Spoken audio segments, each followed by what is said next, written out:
Onye Igbo doo aka na ntị, Onye Igbo doo aka na ntị, Onye Igbo doo aka na ntị. Ị na-arụ ọrụ na ala ndị ofe mmanụ. Ị na-eme ihe ọbụla na ị na-azụ ahịa na ala ndị ofe mmanụ. Dosa 50%, welata 50% uru. Maka xenophobia. Xenophobia akwụkwọ asọsọ mgbe a gara South Africa. A na-emekwa xenophobia ya. Maka go back.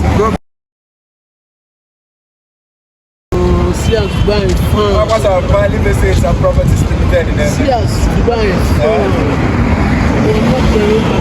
I got it.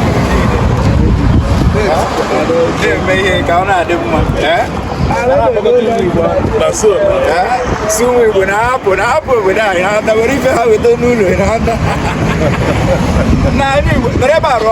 But they go and believe it. But then I leave. I do say bye. Oh, thank I guess him. I want to. But I will, but I.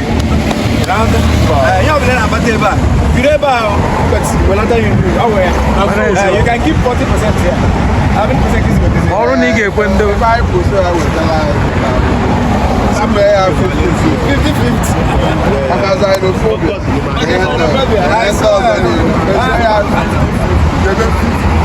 We're not gambling. I want more than a man able to see what 100%.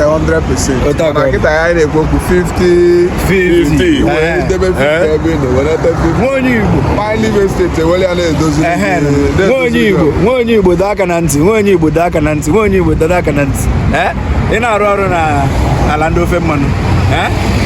Ị na-eme ihe ọbụla na ị na-azụ ahịa na ala ndị ofe mmanụ. Dosa 50%, welata 50% uru. Maka xenophobia. Xenophobia akwụkwọ asọsọ mgbe a gara South Africa. A na-emekwa xenophobia ya. Maka go back. Ka iji okwu ọkụ anya ufi akọkwana go. Mmadụ na o nwere ebe isi. Daalụ. Ịma a na-ekwukwe wete ọgwụgwọ onye ọbụla ka a na-enye ndị a na-etinye ya n'aka ka ha haziere gị ahụ Finally Business and Properties Limited. Akwụkwọ m kọrọ m n'ọnụ.